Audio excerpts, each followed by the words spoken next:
Hi, my dear lovely people. ஒரு anniversary ஸ்பெஷலாக நம்ம இருந்துட்டு இருக்கிறோம். ஃபுட் ஆப்போடைய ஒரு ஃபர்ஸ்ட் இயர் ஆனிவர்சரி. ஸோ ஆனிவர்சரினாலே பார்த்தீங்கன்னா கொண்டாட்டனாலே எங்கள் பிரியாணி கண்டிப்பாக இருக்கும். ஸோ வழக்கமாக பார்த்தீங்கன்னா நான் எல்லா ரெசிபியும் நானே தான் சமைச்சிட்டு இருப்பேன். இன்றைக்கி நான் மட்டும் சமைக்க போகிற கிடையாது. என்னோட என்டிஆர் டீம் இங்கே இருக்குது. அவங்க உங்களுக்காக ஒரு சூப்பரான ஒரு மட்டன் பிரியாணி வந்து சீரசம் ரைஸில் வந்து ப்ரிப்பேர் பண்ண போகிறாங்க. வாங்க அவங்களோட சேர்ந்து நம்ம ஒரு மட்டன் பிரியாணி வந்து தயார் பண்ணலாம். Hi sir, welcome. நல்லா இருக்கிறேன். ஸோ இவங்க தான் பார்த்தீங்கன்னா நம்மளுடைய ஃபுல் டீம். என்ன பண்ணுங்கன்னா நம்மளுடைய அந்த ஆனிவர்சரி சக்ஸஸுக்கும் சரி, ஸோ நம்மளுடைய எல்லா ப்ரிப்பரேஷன்ஸ் ரெசிபிஸ் எல்லாமே வந்து இவங்க தான் எல்லாமே ரெடி பண்ணிட்டு இருக்காங்க. ஸோ இவங்கள கூட தான் என்ன பண்ண போகிறேன்னா இன்றைக்கி நான் சொன்ன அந்த சீரசம்பா மட்டன் பிரியாணியை வந்து தயார் பண்ண போகிறேன். வாங்க அந்த சீரசம்பா மட்டன் பிரியாணி எப்படி தயார் பண்ணலாம்னு சொல்லி பார்க்கலாம். ஆல்ரெடி ஸ்டவ்வில் ஆன் பண்ணி தயாராக இருக்காங்க நம்ம மக்கள் எல்லாருமே. இப்போ என்ன பண்ண போகிறாங்கன்னா ஒரு பிரியாணி ஸ்டார்ட் பண்ண போகிறாங்க. சரி, ஓகே, பாத்திரத்தை வச்சு ஸ்டார்ட் பண்ணுங்கள். பாத்திரத்தை வச்சுட்டோம். ஸோ அந்த பாத்திரம் நல்லா சூடாதுக்கு முன்னாடி அதுக்குள்ளே என்ன பண்ணலாம்னா நம்ம எண்ணெய் சேர்த்துடலாம். தேங்காய் எண்ணெய் ஊற்றுங்க. தேங்காய் எண்ணெய் ஊற்றியாச்சு.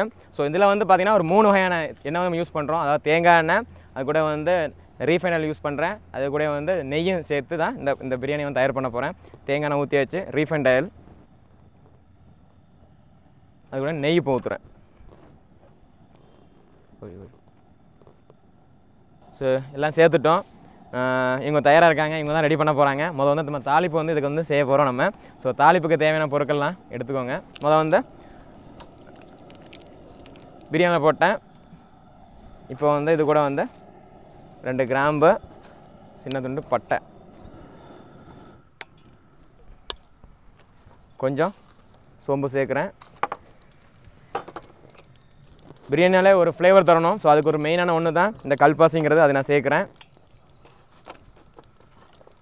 காரத்துக்கு தேவையான அளவு ஃப்ரை பண்ணுங்கள். ஆனியன் எடு, பட்டன் ஆனியன் எடு, போடு, பாதி போடு. ஸோ பண்ணது வந்து வெட்டி வெங்காயத்தை சேர்த்துருக்கிறேன். இந்த வெங்காயம் வந்து நல்லா ஒரு கோல்டன் கலராக வர ஃப்ரை ஆகணும். அது வரைக்கும் நம்ம கொஞ்சம் வெயிட் பண்ணலாம். இப்போ நம்ம போட்ட அந்த வெங்காயம் வந்து நல்ல ஒரு ப்ரௌன் கலர் ஆயிடுச்சு. அதாவது பார்த்தீங்கன்னா ஒரு கோல்டன் ப்ரௌன் கலர். ஸோ இந்த ஸ்டேஜில் வந்து நம்ம இஞ்சி பூண்டு விழுது சேர்த்துடலாம். ஸோ எவ்வளோ இஞ்சி பூண்டு விழுது சேர்க்குறோமோ அவ்வளோதான் பார்த்தீங்கன்னா நல்ல ஒரு கமகமான ஃப்ளேவர் தரும். அதே மாதிரி பார்த்தீங்கன்னா பிரியாணியில் வந்து நிறைய மசாலா சேர்ந்துருக்கனால இந்த இஞ்சி தான் நமக்கு ஒரு டைஜஸ்டேஷனை வந்து கொஞ்சம் வந்து ப்ராசஸ் வந்து கொஞ்சம் ஸ்பீடாகும். இப்போ தக்காளி சேர்த்தாச்சு நம்ம. ஸோ இப்போ வந்து இதுக்கு மெயினான ஒரு மசாலா பவுட்ரு, அதாவது மிளகு சீரகத்தை வச்சு ஒரு மசாலா பவுடர் வந்து நம்ம ரெடி பண்ணியிருக்கிறேன். ஸோ இதான் ஈக்குவல் குவான்டிட்டி ஆஃப் மிளகும் சீரகமும் சேர்த்து இந்த பவுடர் பண்ணி வச்சுருக்கேன். அதை கொஞ்சமாக எடுத்து போடுங்க. பட்டை, கிராம்பு, ஏலக்காய், அன்னாச்சி பூ இதெல்லாம் போட்டு ஃப்ரை பண்ணிவிட்டு நம்ம ஒரு பவுடர் ரெடி பண்ணி வச்சுருக்கேன். இதை கொஞ்சம் சேர்த்துக்கோங்க. கொஞ்சம் நிறைய போட்டுக்கோங்க. Okay, fine. சரி, நிப்பாட்டிக்கோங்க. வந்து கொஞ்சம் மிளகாய் தூள் சேர்க்குறேன், போதும். அதுக்கப்புறம் மஞ்சத்தூள் போடுங்க. ஓகே, பார்த்தீங்கன்னா மல்லித்தூள் சேர்க்குறோம்.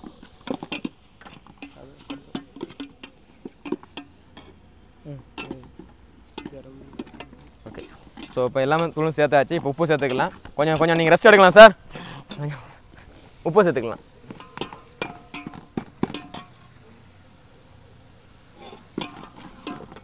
இது வந்து நம்ம 1 கிலோ சீரசம் ரைஸில் நம்ம பண்ணிகிட்டு இருக்கிறோம். போதும்.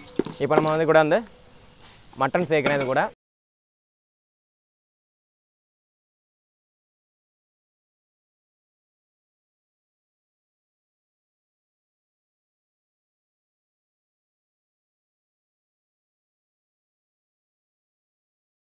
ஸோ மட்டன் வந்து நல்லா இந்த மசாலா வந்து ஃப்ரை ஆகிட்டு இருக்குது.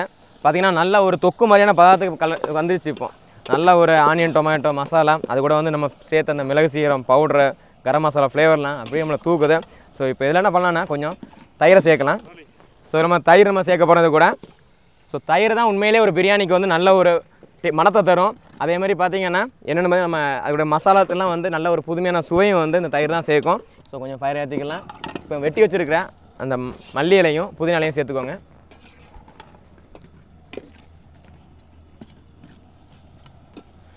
இப்போ நம்ம எவ்வளோ ரைஸ் எடுத்துருக்கோம்? 1 கிலோ தானே? 1 கிலோ ரைஸ். அப்போ அதுக்கு எவ்வளோ கப்பு? 1 கிலோவுக்கு பார்த்தீங்கன்னா 2 கப்பு தண்ணி. 2 கப்பு, அதான் 2 லிட்டர் தண்ணி நம்ம சேர்க்கணும். இப்போ அந்த மசாலா வந்து தயாராகிடுச்சு. இந்த மட்டன் இப்போ பாதி அளவு வந்து குக் ஆகிருக்கும் கண்டிப்பாக. இப்போ அடுத்து வந்து நம்ம சொன்ன மாதிரி இந்த தேவையான அளவு பிரியாணி தேவையான அளவு தண்ணி சேர்க்குறேன் நான். அதில் இன்னொரு கப்பு ஊற்றணும் இல்லையா? இன்னொரு கப்பு ஊற்றுங்க.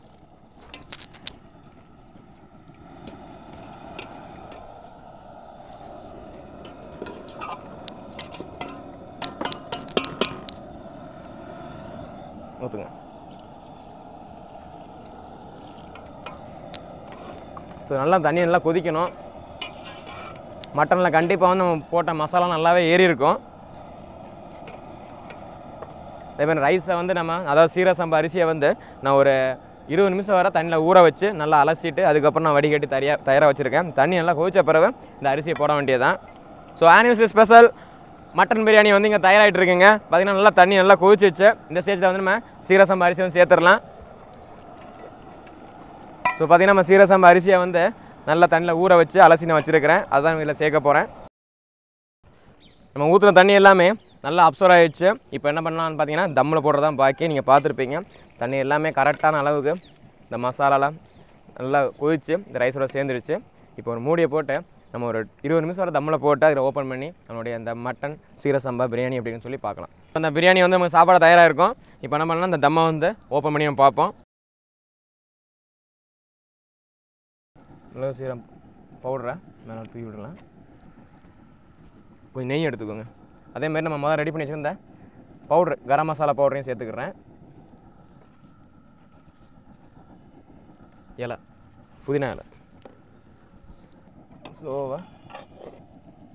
வாவ், சூப்பரான எம்மியான ஒரு மனம். அவ்வளோதாங்க, நம்மளோட பிரியாணி தயாருங்க. ஸோ சாப்பிட வேண்டியதான் பாக்கி.